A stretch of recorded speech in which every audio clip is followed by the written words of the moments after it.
பூங்கோழி உன் புன்னகையில் பொன்னுரைக்கினை கண்டேன் அம்மா. பூங்கோழி உன் புன்னகையில் உலகினை கண்டேன் அம்மா. கண்ணீர் கண்ணீர் என் உயிரே உயிரே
போற்றக்கூடிய காரணத்தினால் தொற்றனைத்தூர் மணற்கேணி மாந்தருக்கு கற்றனைத்தூர் அறிவு என்பதற்கு எனக்கு அம்மா மணலாக உள்ள இடத்தில் தோன்ற தோன்ற ஊற்று என்று வெறுக்கினை காணலாம். அதே போல மனிதர்கள் நல்ல படிக்க படிக்க அறிவு என்று சொல்லக்கூடிய சிகரங்களை காண்பதை போல உங்களையும் சிறந்த அறிவாளி என உணர்ந்தலான் உங்களிடம் சிற்சில விவரங்களை கேட்க நினைக்கின்றேன்.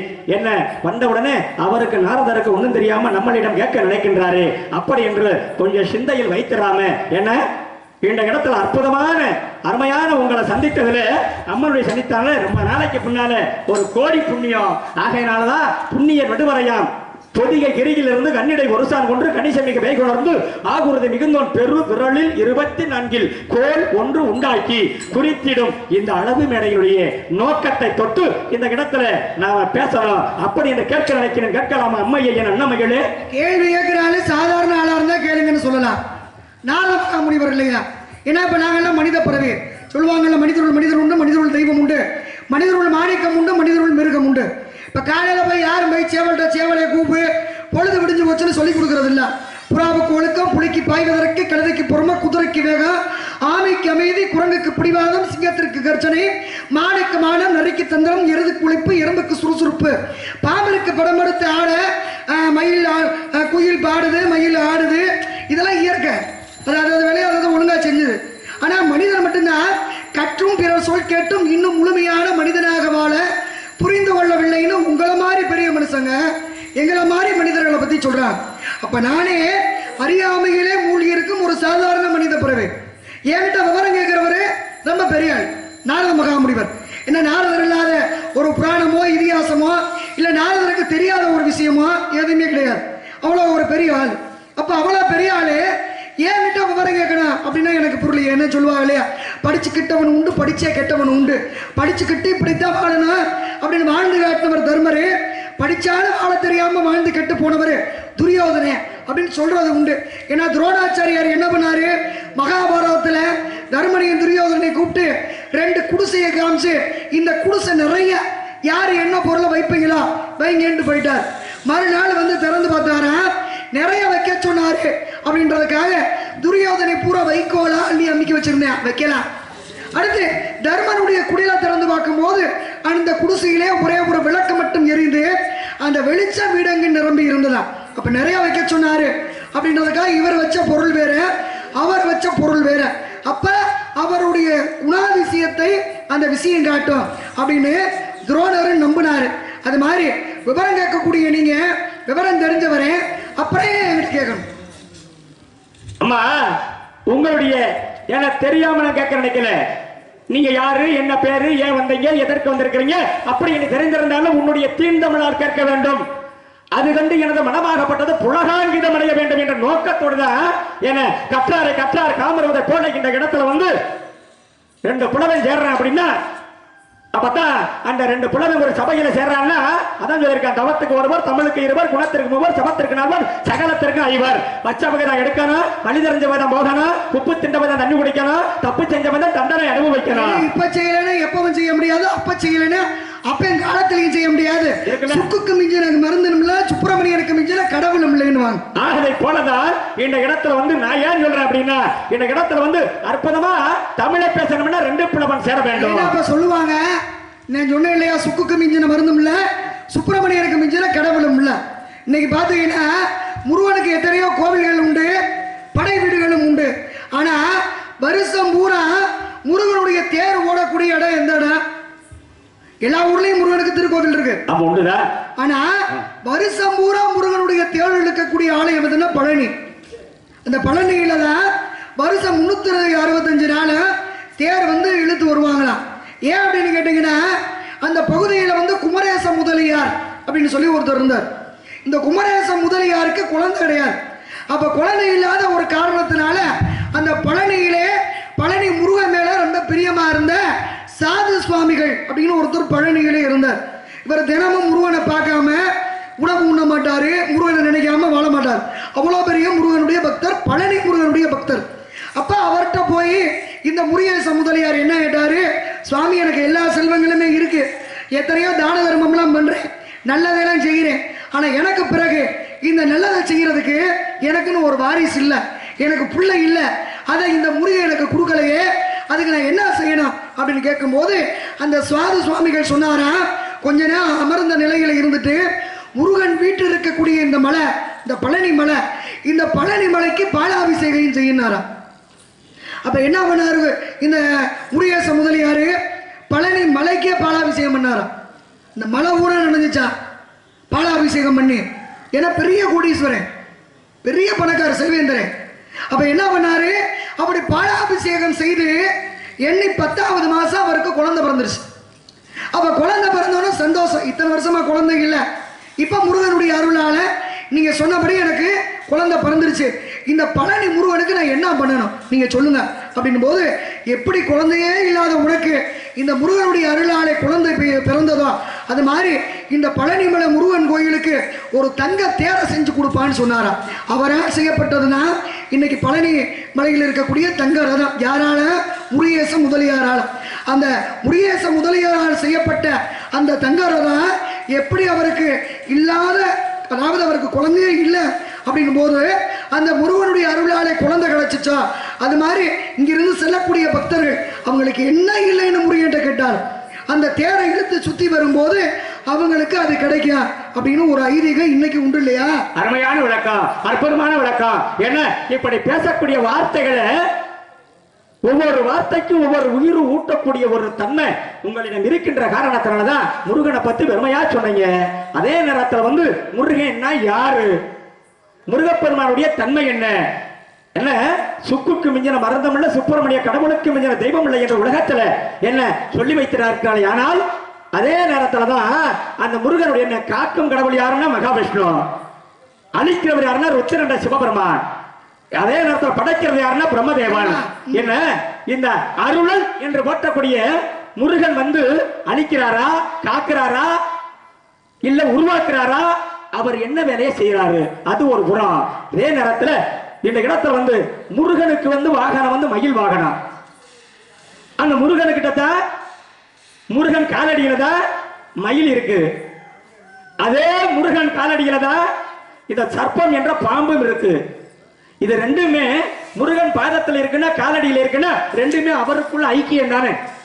அப்ப இந்த மயில் வந்து இந்த பாம்பை இப்படி மிதிச்சுக்கிட்டு இருக்கு, என்ன காரணம்? ஏன் பறவை வந்து பறக்கக்கூடிய தன்மை, மேலே பறக்கக்கூடிய தன்மை பறவைக்கு உண்டு. ஆனால் இந்த பாம்பினம் என்ன, அது வந்து கீழே ஊறக்கூடிய தன்மை. இந்த ரெண்டு ஜீவன் வந்து முருகனுடைய தமிழ் கடவுள் முருகனுடைய காலடியில இருக்கும் பொழுது அவர்கிட்ட இருக்கும் பொழுது இந்த பறவை மயிலாகப்பட்ட பறவை இந்த பாம்பை ஏறி மிதிச்சுக்கிட்டு இருக்கு அப்படிங்கிற ஒரு விஷயத்தை இந்த உலகத்துல வந்து எடுத்து காட்டியது யாரான்னா அருமையா வந்து மகாபாரதத்திற்கும் கந்த புராணத்துக்கும் சம்பந்தம் இருக்கின்றது. என்ன? காசிவருடைய மனைவி வினதையும் கத்துரோயும்.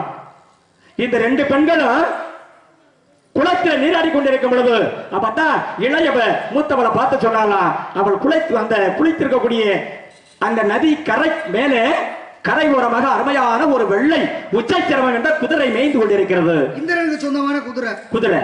ஆக அந்த குதிரையை இளையவள் பார்த்து அக்கால சொன்னாலா, அடி அக்கா இந்த குதிரையை பாத்தியா?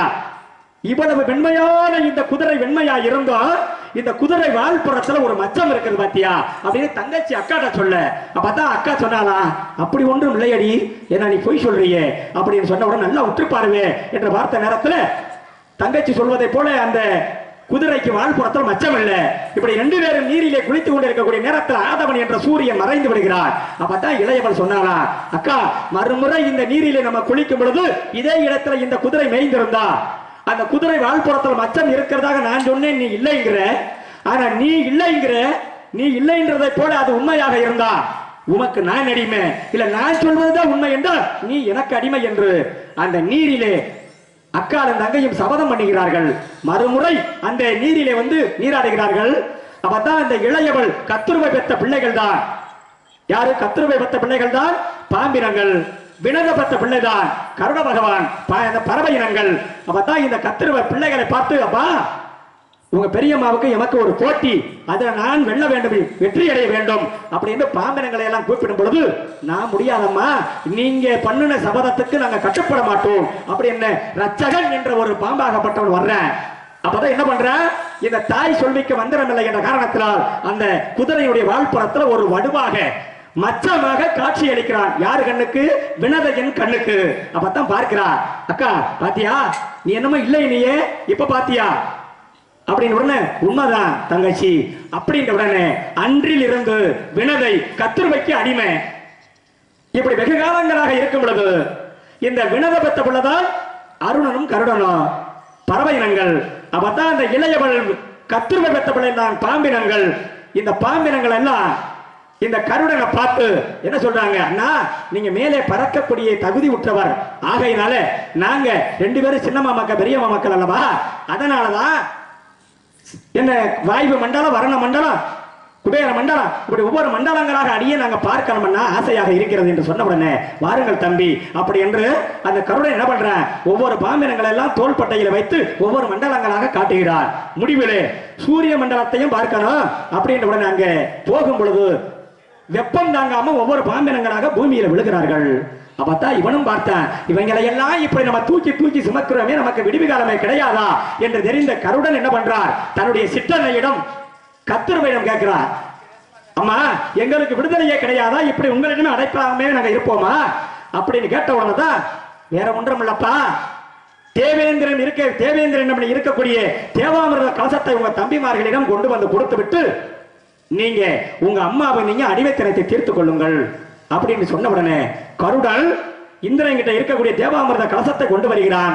பாம்பினங்களாம் கண்ணால காட்டின, அட தம்பி இந்த தேவாமிர்தத்தை நீங்க சாப்பிட வேண்டுமானால் குளித்து சுத்தி செய்து வந்து இந்த தேவாமிர்தத்தை அருந்துங்கள் என்று சொல்ல உடனே அவங்க சந்தோஷம் தாங்க மாட்டாம நீராட செல்கிறார்கள். அப்பதான் இந்திரன் பார்த்தா, நாமளிடம் இருக்கக்கூடிய இந்த தேவாமிர்தத்தை பூலோகத்துக்கு கொண்டு போக விடுவதா அப்படி என்று மாறுவேடத்துல வந்து அந்த தேவாமிர்த கலசத்தை மறுபடியும் தூக்கி செல்கிறார். அந்த கலசம் இருந்த இடத்திலே பொங்கி வழிந்த அந்த அமிர்தம், அந்த ஆசையோடு குளித்து வந்த பாம்பினங்கள் எல்லாம் அந்த அமிர்தத்தை நாக்கினால் நக்கினார்கள். அந்த தெப்பையாகப்பட்டது கிழித்து 2 நாக்காக பிளவாக ஏற்பட்டது. இதுபோலம் இருக்கின்ற காரணத்தினால்தான் அப்பத்தான் கத்திருவையிடம் கருட பகவான் விடுதலை பெறுகிறார். அம்மா இன்றிலிருந்து நான் விடுதலை பெற்றோம், உங்களுக்கு நாங்க அடிமை கிடையாது அப்படி என்று அந்த பாம்பினங்களை பார்த்து கருடன் சொன்னார் அந்த இடத்துல. அப்பா இவ்வளவு காலங்களாக என் மேல நீங்க இருந்தீங்க, உங்களை தூக்கி தூக்கி நான் சுமந்தேன், ஆனால் நான் விடுதலை பெற்று விட்டேன், இனிமேல் எனக்கு கீழே நீங்க தாண்டா இருக்கணும், உங்களுக்கு மேல தாண்டா நான் இருக்கணும் அப்படி என்று அந்த கருட பகவான் பாம்பினங்களிடம் அந்த மகாபாரதத்தில் கொடுத்த வாக்கின் தன்மையினால் அந்த பறவை இனத்தை சேர்ந்த மயிலாகப்பட்டது இந்த முருகனிடம் இருக்கக்கூடிய பாம்பை ஒத்த கால்னால அப்படி ஏறி மிதிச்சிருக்குமா? இப்படி ஒரு தத்துவம் இந்த உலகத்துல உண்டு. இந்த உலகத்துக்கே ஒளி கொடுக்கின்றானே ஆதவன் சூரியன் அப்படின்னா, இப்ப ஒரு விளக்கு இருக்கு, ஒரு விளக்குக்கு திரியை போட்டு எண்ணெயை ஊத்தி பொருத்தணும்னா அந்த எண்ணெய் இருக்கிறது அறிந்து அது எரியும். அதுதான் உலகத்துடைய பரம ரகசியம். ஆனால் விளக்காகப்பட்டது பொருத்தின விளக்கு 48 வருடங்களாக ஆண்டுகளாக எரிந்து கொண்டே இருக்கக்கூடிய இடம் எது? அது ஆலயம். அது எப்பேற்பட்ட இடம்? அது எப்படி எரிந்தது? அப்படி என்ற ஒரு சிறப்பு நீங்க சொல்வீர்கள் என்று இப்ப நான் எதிர்பார்க்கிறேன். அதனாலதான் இந்த இடத்துல வந்து அற்புதமா நீங்க பேசின காரணத்தினாலதான் ஓகாமா வீத நீங்க என்ன சொல்ல வர்றீங்கன்னா, முருகனோட பக்கத்துல மயில் இருக்கு. அந்த மயில் வந்து தன்னோட கால்ல பாம்பை மிதிச்சுக்கிட்டு இருக்கு. அதை மிதிச்சுக்கிட்டு இருக்கிறதுக்கு காரணத்தை இப்ப நீங்க சொல்லி முடிச்சுங்க. வினதை கத்துருவை காசிப முனிவருடைய மனைவிகள், அவங்க 2 பேருக்கு ஏற்பட்ட ஒரு பிரச்சனை. பாம்புக்கு அதுல புலவு நாக்கு வந்தது. அந்த கருடன் சொன்னபடி அடுத்த பிறவியிலே மயிலாக பறவையாக இருக்கக்கூடிய அந்த மயிலுடைய பாதத்துக்கு கீழே பாம்பு இருக்கு. உண்மைதான். ஏன்னா முருகனுக்கு வாகனமாக இருக்கிறது மயில். அப்ப சூரபதமனை பலம் பண்ணும் போது ஒரு பகுதி மாமரமா பயந்து மாறி நிக்கிறியா? யாருக்கு? முருகனுக்கு பயந்து. சொல்லுவாங்கல்ல, சங்கர மகன் சட்டியில மாவரைச்ச. சங்கரன்னா சிவன், சிவன் மைய முருகன் சட்டியில மாவரைச்சான்னு. சட்டியில எங்க மாவரைச்சாரு? சஷ்டி என்ற திதியிலே மாமரமாக என்ற சூரபதமனை அறுத்தார். அதைத்தான் சங்கர மகன் சட்டியில மாவரைச்சாருன்னு பொதுவா நம்ம கிராமப்புறத்துல போக்கா சொல்றது. அப்ப அந்த சஷ்டி என்ற விரதத்தன்றைக்கு தான் சூரபதமனுடைய ஆணவத்தை அழித்தார். நீங்க சொன்னீங்கல்ல, இப்ப சிவன் வந்து அழிக்கிறாரு, பிரம்மா படைக்கிறாரு, விஷ்ணு காக்குறாரு, முருகனுக்கு வேலை என்ன அப்படின்னு கேட்டீங்க. முருகப்பெருமான் படைச்சிருக்காரு. வெண்டிக்காய், முந்திரி பருப்பு இதெல்லாம் முருகன் படைச்சிருக்காரு. அப்ப படைப்பு தொழிலும் முருகன் செஞ்சிருக்காரு. அடுத்து அசுரர்களை காக்கும் வேலை அதையும் முருகன் செஞ்சிருக்கார். அடுத்து சூரபதமன் அந்த அசுரர்களை அழிச்சாரு. சூரபதமனுடைய ஆணவத்தை அழித்தார். அப்ப படைத்தல், காத்தல், அழித்தல், மக்களுக்கு அருள்தல், அத்தனை பேரையும் ரட்சித்தல் என்ற 5 தொழிலையும் சிவன் எப்படி செய்யறாரோ அது மாதிரி எங்க முருகப்பெருமானும் இன்னைக்கு வரைக்கும் செஞ்சுக்கிட்டு தான் இருக்கார். அதனாலதான் அந்த சிவனுடைய அம்சத்திலிருந்து, சிவனுடைய நெற்றிக்கரையிலிருந்து பிறந்த அந்த முருகப்பெருமான இன்னைக்கும் தமிழ் கடவுள் என்ற பெயரோடு அத்தனை மக்களும் வணங்கிட்டு இருக்கான். இது ஒரு முறை இருந்தாலும் இப்ப நீங்க கேட்ட விஷயம் என்னன்னா, விளக்கை ஏற்றி வச்சா விளக்கு எரியும். எது வரைக்கும் எரியும்? எண்ணெய் இருக்கிற வரைக்கும் எரியும். ஆனா ஏற்றி வச்ச விளக்கு 48 வருஷமா எரிஞ்சிச்சுன்னு கேட்கிறீங்க. கேள்வி கேட்கிறீங்க. இப்ப கேள்வி கேட்டீங்கன்னா திருப்பி நான் கேள்வி கேட்பேன். கேளுங்க. அதான் வாதி பிரதிவாதி, அதான் உண்மை. சரி, என்ன அப்ப கேள்வி கேட்டா பதில் சொல்லுவீங்க. கேட்டு பாருங்க. ஆகையினாலதான் என்ன எங்க விஷயம் இருக்கு அப்படிங்கறத பேசினா தானே, பேச்சு வழக்குன்னு வந்தா தானே. இப்ப இந்த உலகத்துல தராசு தட்டு இருக்கிறது. பேசினா தெரியும். ஆமா, தராசு தட்டு இருக்கு. சொல்லுங்க. இந்த தராசு தட்டு வந்து ஏன் இந்த உலகத்துல 2 தட்டு இருக்குன்னா, அந்த 2 தட்டு தமிழ் என்ற தட்டு. இந்த தமிழ் என்ற தட்டுக்கு நீதிமன்றம் என்ன அந்த முள்ளுத்த அப்படி என்ற இந்த தமிழ் என்ற வார்த்தையை நீங்க பேசும் பொழுது உங்க பக்கம் இருக்கக்கூடிய அந்த தட்டு இறங்குனா நீங்க பெரிய ஆளுன்றது அர்த்தம். அதே தமிழ் என்ற வார்த்தையை நான் பேசும் பொழுது என் பக்கம் இருக்கக்கூடிய தட்டாகப்பட்டது என் பக்கம் இறங்குனா எந்த தட்டால் பெரிது என்பது அர்த்தம். இதை இரண்டையும் நிர்ணயம் என்பது ஒரு நீதிமான் என்பது அந்த முள்ளல்லவா, அது இந்த மக்கள் அல்லவா. சரி, இப்ப நான் உங்களை கேட்கறேன், இருங்க. எனக்கு நான் ரொம்ப நேரம் அப்படிலாம் பேச மாட்டேன். நமக்கு எதுனாலும் சட்டுன்னு அடிச்சு விட்டு போயிடணும். இப்ப முதல் கடவுள்ல யாரு? விநாயகப் பெருமான். விநாயகப் பெருமான் என்ன முகத்தோட இருக்காரு? விநாயகப் பெருமான் உலகம் அறிந்தது தும்பிக்கையோடு உண்டு. யானை முகம். ஆமா, தும்பிக்கையோட இருக்காரு. யானை முகம் தும்பிக்கையோடு அவர் இருக்கக்கூடிய அம்சம். யானை முகம் தும்பிக்கையோட பிள்ளையார் மட்டும்தான் இருக்காரா? என்னமா இந்த உலகத்துல யானை முகம் தும்பிக்கையோடு பிள்ளையார் ஒருவர் தான் இருக்கிறார். இதுதான் உண்மை. இதுதான் உலகம் அறிஞ்ச உண்மை. நான் சொல்றேன், இன்னொருத்தர் இருக்காரு. அவர் யாரு? என்ன வாதமா? வாதம் இல்ல. இல்ல பிடிவாதமா? பிடிவாதம் கிடையாது. இந்த வித கதை இருக்கிறது, புராணம் இருக்கு. பிள்ளையாருக்கு யானை முகம் இருக்குன்னு உலகத்துக்கே தெரியும். ஆனா பிள்ளையார் மாதிரியே இன்னொருக்கு துதிக்கை இருக்கு. அந்த துதிக்கை உள்ளவர் யாரு உங்களுக்கு தெரியுமா? ஆமா, இருக்கிறத இல்ல இல்ல இருக்குங்கிறதுல பேசுறதுல பல்லால வெட்டி கூட்டம், வகை வகையான கூட்டம், பெருமையான கூட்டம் அப்படிங்கறத உங்களை பத்தி நான் ரொம்ப ரொம்ப கேள்விப்பட்டிருக்கேன். என்ன இருக்கிறத இல்ல இல்லன்றத இருக்கு அப்படின்னு பேச முடியாது யாருமே. எது இருக்கோ அதை தான் பேச முடியும். அதை உண்மையா பேசி இருக்கிறத சொன்னோம்னா தான் என்னைக்கும் ஓரளவுக்கு அப்படி நிலைச்சிருக்க முடியும். பொய் சொல்லி நின்று போனோம்னா அது வந்து நல்லா இருக்காது, அது என்னைக்குமே நிலைக்காது. பொய் சொன்ன வாய்க்கு போசனமே கிடைக்காது. அதை நான் ரொம்ப நம்புற ஆளு. அதனால கேட்கிற கேள்விக்கு நீங்க பதில் சொல்லுங்க. பதில் சொல்லாம இங்க இருந்து முடிச்சு எங்கேயும் போக முடியாது. அது உண்மைதான். நீங்க தான் ஆரம்பிச்சிருக்கீங்க. ஆமா, ஆரம்பிச்சாலும் முடிக்கணும். உண்மைதான். ஏன்னா நீங்க கேள்வி கேட்கும் போது உங்களுக்கு தெரியும்ல, திருப்பி நான் கேள்வி கேட்பேன். அப்புறம் தைரியம் இல்லாம கேள்வி கேட்டீங்க. இத தெரிஞ்சுதான் என்ன அதான் சதை கண்டு கத்தி ஆடான பண்ணி அருமையா சொன்னீங்க.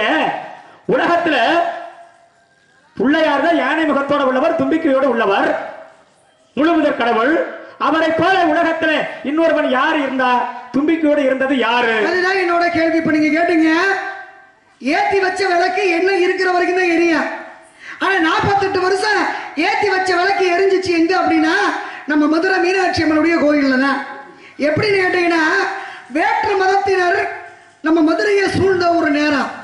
அப்படி சூழ்ந்த நேரத்துல நம்முடைய தெய்வங்களை கோயில்களை பூரா சேதப்படுத்திக்கிட்டு வர்றாங்க.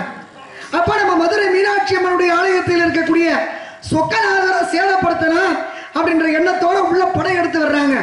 அப்படி படையெடுத்து வரும்போது இந்த விஷயத்தை கேள்விப்பட்ட நம்முடைய முன்னோர்கள் என்ன பண்ணாங்களா, சொக்கர் சிலையை எடுத்து பாதாளத்துல மறைத்து வச்சாங்க காப்பாத்துறதுக்காக. அப்படி மறைச்சு வைக்கும் போது சாமி சிலையை வெறுமனை வைக்கலாமா? வைக்க மாட்டாங்கல்ல. நல்லா இங்கிட்டு பூவை போட்டு நல்லா சந்தனத்தை அரைச்சு சிவன் லிங்கத்து மேல வச்சு அதுல ஒரு விளக்கேற்றி வச்சு உள்ள வச்சு மூடிட்டாங்க.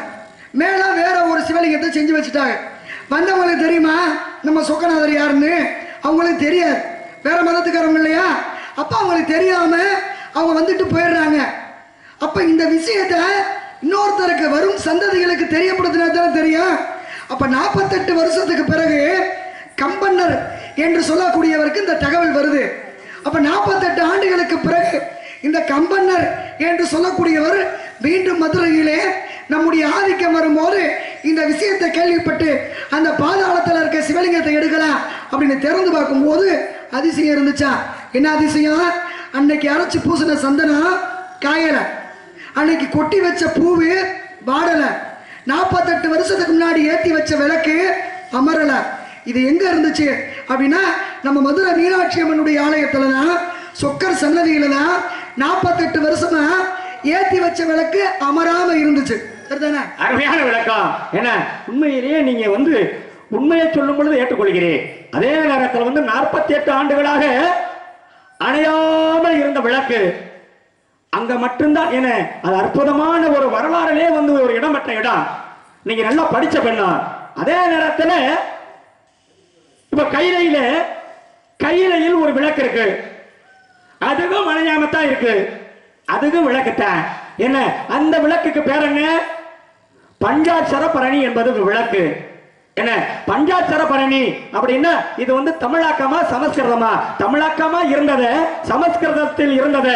தமிழாக்கம் பண்ணினது யாருன்னா கிருபானந்த வாரியார் ஐயா அவர்கள் தான்.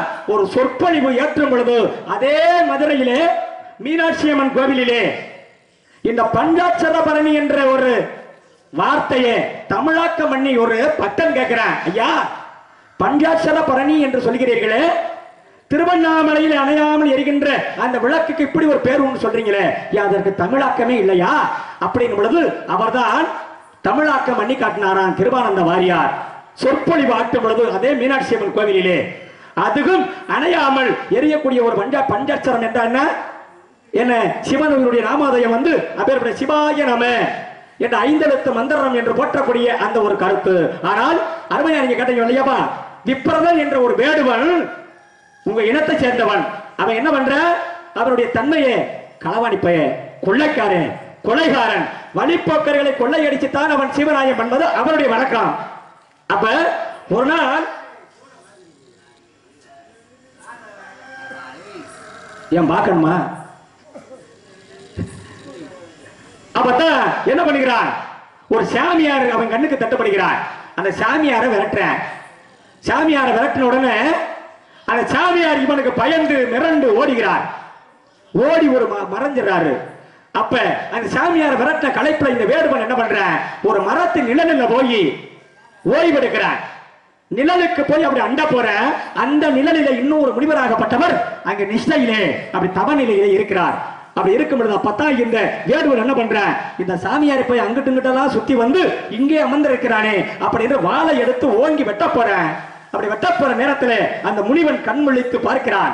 பார்த்த பார்வையிலே இந்த வேடுவனுக்கு தான் என்ற அகந்தை என்ற குணங்கள் எல்லாம் மாறி வாளை கீழே போட்டு என்னை மன்னிக்க வேண்டும் சுவாமி என்று கும்பிடுகிறார். அப்பத்தான் அந்த முனிவன் பார்த்தான், நீ யாரப்பா, திடீரென்றது வாளால என்ன வெட்ட வந்தாயே, நீ யார் அப்படின்னு என்னை மன்னிக்க வேண்டும், உங்களுடைய பார்வைப்பட்ட மாத்திரத்தில் நான் சன்னியமானேன், புனிதமடைந்து விட்டேன் அப்படின்ற உடனே நீ செய்த பாவ செயல் அத்துணையுமே தீரணும்னா நான் சொல்றத நீ கேளப்பா அப்படி என்று ஒரு பட்டு போன ஒரு அரை முளத்துல ஒரு பட்ட மரக்கட்டை அவன் கையிலே கொடுத்து இந்த கட்டையை பூமியில ஊன்றி தண்ணீரை ஊற்றி விநாயகருடைய மந்திரத்தை சொல்லி வந்தா யாரால் என்று இந்த பட்டு போன மரக்கட்டை பசுமையாக இந்த பூமியிலே தளிர்க்கிறதோ அப்பத்தாண்டா நீ நீ செய்த பாவ செயலில் இருந்து நீ விடுபடுவா என்று அந்த முனிவராகப்பட்டவர் அவரிடம் கொடுத்து ஆசீர்வாதம் பண்ண அந்த சொல்லை கட்டுப்பட்டு என்ன விடா முயற்சியால் பூமியில் அந்த பட்டகட்டையை ஊண்டி தண்ணீரை ஊற்றி விநாயகருடைய ஜடாட்சர மந்திரத்தை சொல்லி வருகிறார்.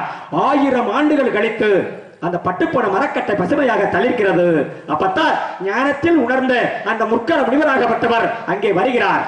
விடா முயற்சியால் செய்த காரணத்தினால் இவன் புனிதமடைந்து விட்டான் என்று கமண்டலத்தில் இருக்கக்கூடிய ஜலத்தை எடுத்து அவனுடைய முகத்திலே சலான்னு தெளித்தவுடனே அவன் 2 புருவத்துக்கு மத்தியிலே தும்பிக்கை முளைக்கப்பட்டதா.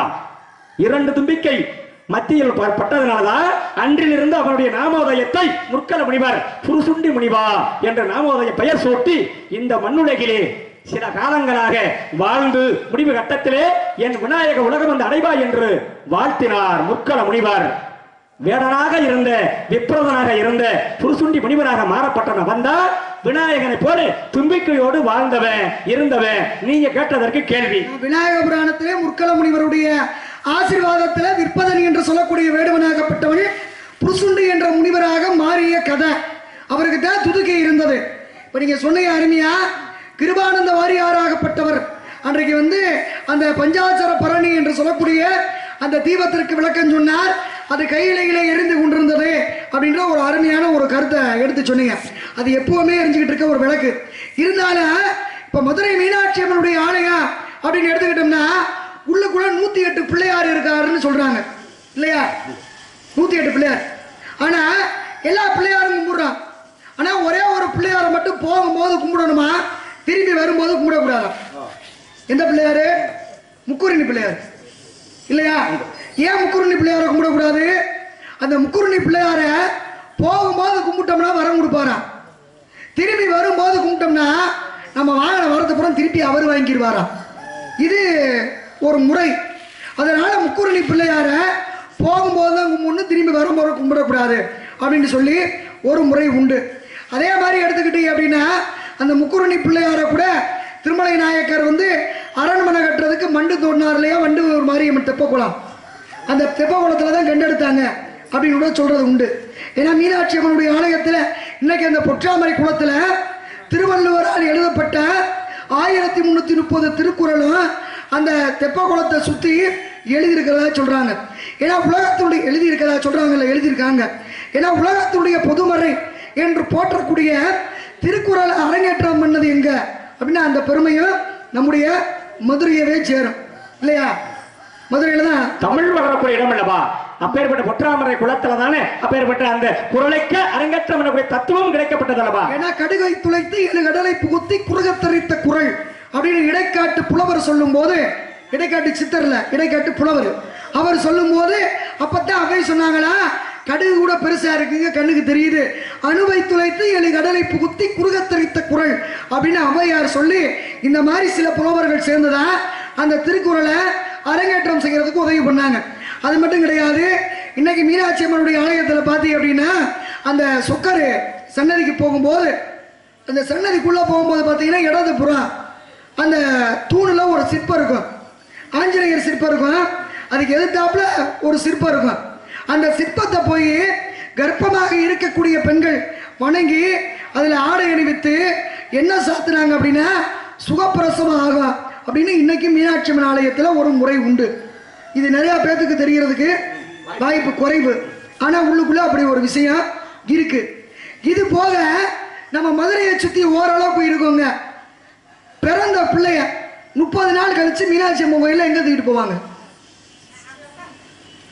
30 நாள் கழிச்சு மீனாட்சி அம்மன் கோவில்ல எந்த இடத்துக்கு தூக்கிட்டு போவாங்க? ஆக இந்த 30 நாள் குழந்தை பிறந்த 30 நாள் கழித்து இந்த குழந்தைய எங்கே தூக்கிட்டு போவாங்க அப்படின்னு ஒரு சிறப்பு. கருவில் இருக்கிற குழந்தை ஊனமாகவும் ஒச்சமாகவும் ஊமையாகவும் பிறக்கிறது. அதற்கு என்ன இந்த கதையை ஒட்டி ஒரு ஷாராமுஷா அப்படின்னா, இந்த உலகத்துல 2 கிரகணம் ஏற்படுவது வழக்கம். சந்திர கிரகணம், சூரிய கிரகணம். இந்த 2 கிரகணங்கள் ஏற்படக்கூடிய நேரத்திலே அதே பெண்கள் கர்ப்பமாக இருக்கக்கூடிய பெண்கள் அந்த கிரகணம் பிடிக்கக்கூடிய நேரத்தில் அவங்கள அறியாமல் தெரியாமையே சுலகால எந்த தானியங்களும் உடைச்சிடக்கூடாது, தன்னுடைய கூந்தலை அமைத்து சிக்கல் எடுக்கக்கூடாது, பூமியில ஜலம் என்ற தண்ணீரை தெளிச்சிடக்கூடாது, சாப்பிடக்கூடாது கூட சொல்லுவாங்க. என்ன சாணமும் செய்யலாம், தண்ணீரும் சொல்லலாம். என்ன இத அவங்க அறியாம செஞ்சிட்டாங்கன்னா அந்த கருவுல இருக்கக்கூடிய குழந்தை ஊனமாகவும் ஊமையாகவும் ஒச்சமாகவும் பிறவி எடுப்பதற்கு வழக்கம். ஆனால் தாங்கள் கூறியது கணக்கென்ன? 30 நாள் கழித்து தூக்கி சென்று அந்த கோவிலுக்கு வரக்கூடிய இடம். அப்பேற்பட்ட இடம் என்ன? எந்த இடம் அப்படின்னா அது மீனாட்சி அம்மன் கோவிலே கொடிமரம் ஒன்று இருக்கின்றதல்லவா, அந்த இடத்திற்குத்தான் முதலிலே கொண்டு வருவார்கள் என்பது ஐதீகத்தினுடைய கணக்கு. எப்படி சொல்றீங்க? இல்ல நான் கேட்டது பிள்ளைய முக்கருணி பிள்ளையார போகும்போது கும்பிடணும், திரும்பி வரும்போது கும்பிடக்கூடாது. கர்ப்பமா இருக்க பெண்ணு உள்ள இந்த இடத்துல போய் சாமி கும்பிடணும். இன்னும் நிறைய விஷயம் மீனாட்சி அம்மன் கோயிலுக்குள்ள இருக்கு. தெப்ப குளத்துல 1330 திருக்குறளை எழுதி வச்சிருக்காங்க அப்படின்னு ஒவ்வொரு தகவலா சொல்லிக்கிட்டு வந்தேன். அப்ப என்ன சொல்ல வந்தேன்னா, எப்படி கர்ப்பமா இருக்க பெண்கள் உள்ள போய் சுகப்பிரசவம் ஆகணும்னு சாமி கும்பிடுறாங்களோ, அதே மாதிரி குழந்தை பிறந்த பிறகு மீனாட்சி அம்மன் கோவில்ல எந்த இடத்துக்கு பிள்ளைய தூக்கிட்டு போவாங்க, ஏன் அங்க தூக்கிட்டு போகணும்னு ஒரு முறை உண்டு. இப்ப நீங்க என்ன சொல்றீங்க? சந்திர கிரகணம் சூரிய கிரகணம் தப்ப உணவு சாப்பிட மாட்டாங்க, சிக்கு எடுக்க மாட்டாங்க, கர்ப்பமா இருக்க பெண்கள் வெளியில போக மாட்டாங்க, அதனால ஊனமா குழந்தை பிறந்துரும் அப்படின்னு சொல்ல வர்றீங்க. இதுக்கும் நான் கேட்டதுக்கும் சம்பந்தம் இருக்கதான் எனக்கு தோணலையே. சம்பந்தம் இல்ல. நீங்க கேட்கிற இடம் வேற, நான் சொல்ற அந்த கதையுடைய சாராம்சத்தை ஒட்டி சொல்றேன். இல்ல இப்ப நானு குழந்தை ஏங்க ஊனமா பிறக்கிறது அப்படின்னு காரணம் கேட்டிருந்தா நீங்க அந்த கதை சொன்னீங்கன்னா அது சரிதான். இருந்தாலும் தகவல் நல்ல தகவல் தான், அதை தப்பா சொல்ல வரல. இப்படி ஒரு விஷயத்தை சொல்லும் போது இனிமேல் அந்த விஷயத்தை செய்யாம மக்கள் இருக்கிறதுக்கு ஒரு வாய்ப்பு தான் இருக்கு. அப்படின்னா நல்ல தகவல் சொல்லியிருக்கீங்க. இருந்தாலும் நான் கேட்டது புள்ள பிறந்த பிள்ளைய 30 நாள் கழிச்சு எப்ப வாய்ப்பு கிடைச்சாலும் மீனாட்சி அம்மன் கோயில்ல ஒரு இடத்துக்கு கூட்டிட்டு போவாங்க. அது ஒரு முறை. அதுக்கு ஏன் அங்க கூட்டிட்டு போகணும்னு ஒரு கணக்கு உண்டு. இது ஒரு பக்கம் இருந்தாலும் மகாபாரதம்னால யுத்தத்தை தான் சொல்றான் இல்லையா? உண்டு. இந்த யுத்தத்துல வெள்ளோட்டம் காமிச்சது யாரு? யுத்தம் தான். மகாபாரதம் என்றாலே யுத்தம் தானே. ஏன்னா இந்த குழந்தை பிறந்து 30 நாள் கழித்து மீனாட்சி அம்மன் கோவிலுக்கு அந்த ஆலயத்தில் ஓரிடத்திற்கு மட்டும் கொண்டு போய் செல்லக்கூடிய ஒரு இடம், ஒரு முற்றுப்புள்ளி நீங்க வச்சிருக்கிறீங்க அப்படின்னா, முற்றுப்புள்ளி இல்ல தொடரும். அதான் முற்றுப்புள்ளினா முடிஞ்சதுன்னு அர்த்தம் இல்லம்மா. என்ன நீங்க தொடர்றீங்க வச்சிருக்கா அங்க ஏன் கொண்டுட்டு போகணும்னு ஒரு காரணம் இருக்கு, அதுக்கு ஒரு முறை உண்டு. ஆனா அருமையா என்ன நீங்க முத்து கோர்த்தார் போன்ற அப்படியே கோர்வையாக பேசுறதுல என்ன சிவரஞ்சன் என்ன உங்களை பத்தி தெரியாதா? ஆனால் மகாபாரதமே போர் தான். போர் என்ற காரணத்தினாலதான் மகாபாரதத்தில் நீங்க என்ன கேட்டீங்க? வெள்ள வீசினது யாரு? வெள்ள வீசினது. இந்த வெள்ள வீசினது யாருன்னா, பாண்டவர்கள் வனவாசத்தில் இருக்கும் பொழுது ஒருத்திக்கு ஒரே மகனாக இருக்கும் வீட்டிலே குந்தி தன்னுடைய பிள்ளைகளை ஐக்கியமாக வைத்து இருக்கிறாங்க. ஏகசக்கரம் என்ற நாட்டில், ஏகசக்கரம் அப்படின்ற ஊர்ல அப்படி இருக்கக்கூடிய அந்த ஊரிலே இருக்கும் பொழுதுதான் என்ன பண்றான், பகாசூரன் என்ற ஒரு அரக்கன் அசுரன் அந்த ஊரையே ஆட்டி படைக்கின்றான். நம்ம பார்த்தாங்க அவனுடைய தன்மை என்ன அப்படின்னா, அவனுடைய உணவு ஒரு வண்டியினுடைய உணவு, 2 எருமைக்கிடாய், ஒரு மனிதன் நர மனிதனை இப்படி சாப்பிடக்கூடிய ஒரு வேலைக்கு இவ்வளவு பதார்த்தங்களை சாப்பிடக்கூடிய தத்துவம் வல்லமை படைத்தவன் அவன். அவனுக்கு இந்த ஊரார்கள் எல்லாம் உணவு அளிக்க முடியாம ஊரார்கள் எல்லாம் ஒற்றுமுற்றமாக சேர்ந்து அந்த அசுரனிடம் ஒரு ஒப்பந்தம் செய்யறாங்க. ஐயா நீ இந்த ஊருக்குள்ள இனிமே வரக்கூடாது. இனி அதோ இருக்கின்ற காட்டு பகுதியில் அந்த மலை மேலே நீ அமர்ந்திரு. உமக்கு வரக்கூடிய உணவை வீட்டுக்கு ஒரு நாள் தவணை நாளாக வைத்து நாங்க உணவை அனுப்புறோம். நீங்க ஊருக்குள்ள வரவே கூடாது என்று ஊரார்கள் எல்லாம் பேசி அப்படி இருக்கும் காலகட்டத்தில் இந்த பாண்டவர்கள் குந்தி பிள்ளைகளோடு அந்த நாட்டிலே அந்த ஊரிலே ஒருத்திக்கு ஒரே மகனாக இருக்கும் வீட்டில் உன்னை அமர்ற நேரத்தில் அந்த ஒரு பிள்ளை இருக்கும் வீட்டு தவணை நாள் வருகிறது. அசுரனுக்கு பணி கொடுக்கும் நாள், உணவு கொடுக்கும் நாள் வருது. அப்பத்தான் அந்த தாய் பார்த்து அழுகிறார். அட எமக்கு இருக்கிறது ஒரு பிள்ளை, இந்த பிள்ளையை இன்னைக்கு அசுரனுக்கு பணி கொடுக்க போறோமே, நாம என்ன செய்ய போறோம் அப்படி என்று நினைத்து அழக்கூடிய நேரத்தில் கூட இருக்கிற பெண்ணு குந்தி தேவி பார்த்து, ஏமா நீ அழுகிற? அழ வேண்டாம், எமக்கு இருக்கிறது 5 பிள்ளை. இந்த 5 பிள்ளைகள்ல நான் ஒரு பிள்ளை உன் பிள்ளைக்கு பதிலாக அனுப்புறேனம்மா அப்படி என்று சொன்ன உடனே அந்த வீட்டுக்காரி கேட்கல, போமா நீயோ நான் உனக்கு அடைக்கலம் கொடுத்திருக்கேன், என் பிள்ளை இன்னைக்கு அசுரனுக்கு பணி கொடுக்க போற நாள் வந்துருச்சு, இதை என்னமா சொல்லுவது, வேண்டாமம்மா அப்படின்ற உடனே நீ வருத்தப்படாதம்மா அப்படி என்று அப்பதான் பீமனை என்ன பண்றாங்க கூப்பிட்டு, எப்பா இந்த உணவை அசுரனுக்கு கொண்டு போய் நீ அழித்து விட்டு வரணும். ஏன்னா பீமை எப்பேற்பட்ட ஆளுங்கிறது இவர்களுக்கு தெரியும், பாண்டவர்கள் என்பது அந்த வீட்டுக்காரர்களுக்கு தெரியாது. அப்ப 10000 யானைப்பலன் உள்ளவன் பீமன். அப்பதான் இந்த வண்டி நிறைய உணவு இருக்கிறத பார்த்தேன், நான் கொண்டு போய் சேர்க்கிறேன் என்று பீமனாகப்பட்டவன் அந்த வண்டியிலே எருமைக்கிடாயை பூட்டி இவன் அமர்ந்து போறது மாதிரி போக்கு காட்டி எருமைக்கிடாயை அவுத்து விட்டான். அந்த ஒரு வண்டி உணவையும் இவன் சாப்பிட்டான். அப்பதான் அந்த அசுரன் பாறை மேலே நின்று பார்க்கிறான், நமக்கு வரக்கூடிய உணவை யாரோ ஒருவன் அந்த உணவை புறம் அருந்து கொண்டிருக்கிறானே என்று அங்கிருந்து வந்த பீமனும் அசுரனும் அழியுத்தம் பண்ணாங்க. அசுரனை அழித்தான் பீமன். அப்பதான் பார்க்கிறாங்க ஊரு சனமே ஊரை விட்டே ஓடுறாங்க. அவங்க வீட்டில விளக்கை பொருந்தி வைத்து விட்டு ஊரே ஓடுகிறது.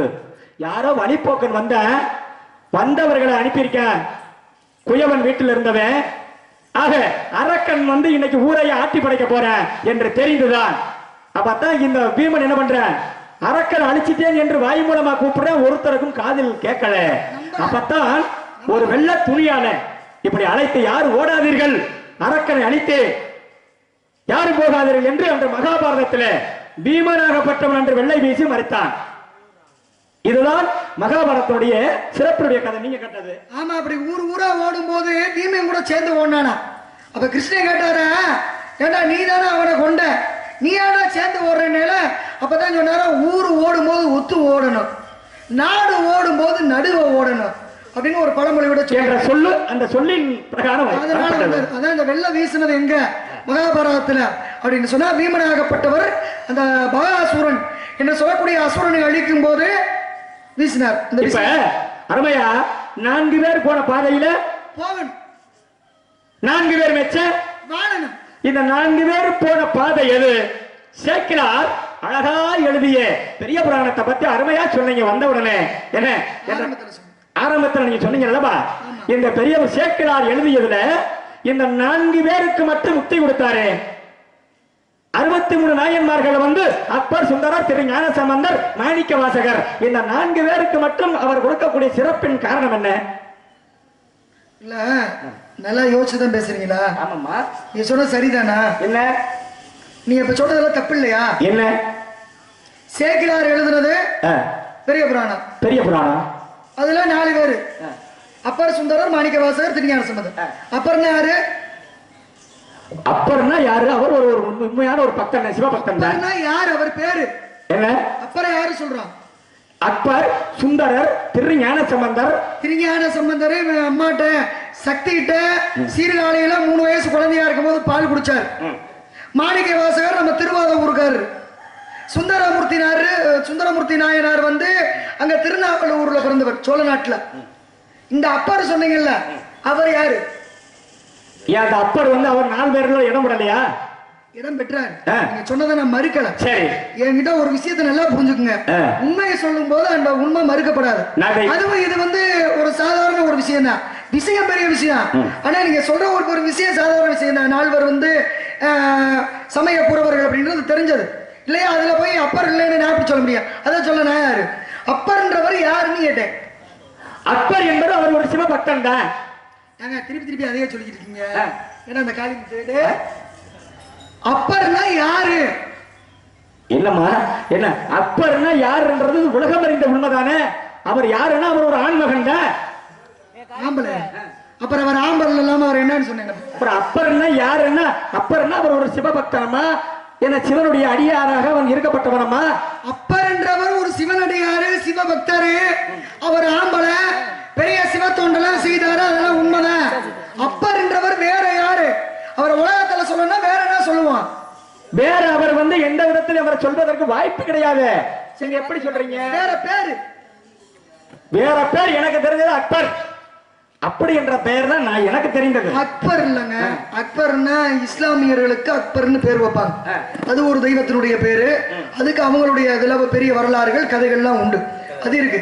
இப்ப நம்ம பேசுறது யாரை பத்தி பேசுறோம்? அப்பரை பத்தி பேசுறோம். அப்பர். அப்பர். ஆமா சொல்லுங்க.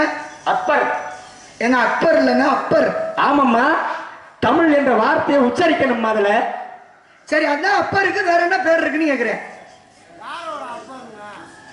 அப்பர் என்றால அது காரண பேர் அதான். நான் படித்தது எனக்கு தெரிஞ்சது அதுதான். தம்பி நீ பேசாம உட்காரு, அக்கா பேசிக்கிட்டேன்.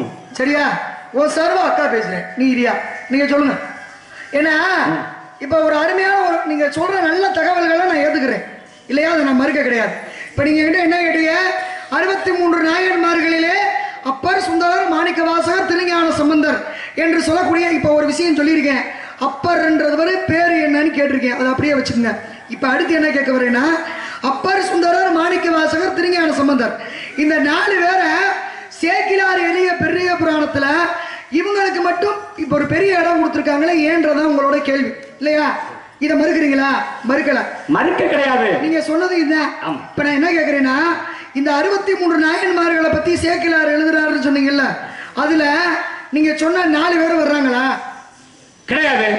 யாரு வரல? அதனாலதான் அதனுடைய சிறப்பென்ன அப்படிங்கறதான் இப்ப நான் உங்கள்கிட்ட கேட்கிறேன். நீங்க அப்படி சொல்லல. நீங்க கேட்டது என்னன்னா, 63 பேரை பத்தி சேக்கிலார் எழுதியிருக்காரு, அதுல இவங்க 4 பேரை மட்டும் பெருமையா சொல்லியிருக்காருன்னு சொன்னீங்க. அப்ப 4 பேரை பெருமையா சொல்லியிருக்காருன்னா அந்த 63 பேத்துல இந்த 4 பேத்துல ஒரு ஆள் வர்றாரா? இல்ல. யாரு? நம்ம ஊருக்காரு. ஆமா, அதான் மாணிக்க வாசகர். ஆமா, அவரு 63 நாயன்மார்ல கிடையாது. அப்புறம் சொன்னீங்க 63 நாயன்மார்கள் சரி, அப்பரை விட்டுருங்க. மாணிக்க வாசகர் அவர் யாரு? அப்பரை விட்டுருங்க. அதை எப்படி சொல்ல முடியும்? அப்பர் தான் இருக்காருல்ல 63 பேர்ல. இல்லங்க, இப்ப அந்த மாணிக்க வாசகராக வந்தது யாரு? நான் உங்களை தான் கேட்கிறேன். நீங்க அதுக்கு எடுத்து விளக்கமா சொல்லுவீங்கன்றத நான் உங்களை கேட்கிறேன். இப்ப நான் சொல்றது கேட்குங்க, பதில் சொல்றேன். நான் இல்லைன்னு சொல்லல. இந்த நீங்க பேசுங்க, நீங்க என்ன பேசினாலும் நான் தொட்டு பேசி வருவேன், தப்பு இல்ல. அது ஒரு நம்பிக்கையில நீங்க பேசுறீங்க, நான் பேசுவேன்னு. அப்படி பேசுறீங்களா? வேணும்னு கேக்குறீங்களா? அம்மா, நான் வேணும்னு கேட்கல. எந்த இடத்தை தொட்டாலும் அந்த இடத்தை நீங்க தொட்டு பேசுவீங்க அப்படிங்கறத நான் கொஞ்சம் உங்களுக்கு கிட்டி பேசுறேன். சரி, நான் கேட்டது உங்களுக்கு ஞாபகம் இருக்கா? அப்பர்ன்றவர் பேர் என்னன்னு கேட்டிருக்கேன். நீங்க நல்லா பேசுறவரு. ஒரு சாதாரண ஒரு சின்ன விஷயம் தானே இது, ரொம்ப பெரிய விஷயம் இது கிடையாது. அது என்னன்னு கொஞ்சம் யோசிங்க. ஏன்னா மாணிக்க வாசகர்னா யாரு இல்லையா? மாணிக்க வாசகர் யார் அப்படிங்கறத இந்த இடத்துல நம்ம சிறப்புகள்லாம் கொடுக்கணும் அப்படிங்கறதுக்காகத்தான் இந்த 4 பேரை பத்தி நீங்க அருமையா நீங்க ஆரம்பத்தில் சொன்னீங்க அல்லவா, அது என் உள்ளத்தில் பட்டது. சரி, அதான் 4 பேர் மெச்ச வாழணும், 4 பேர் போன பாதையில போகணும்.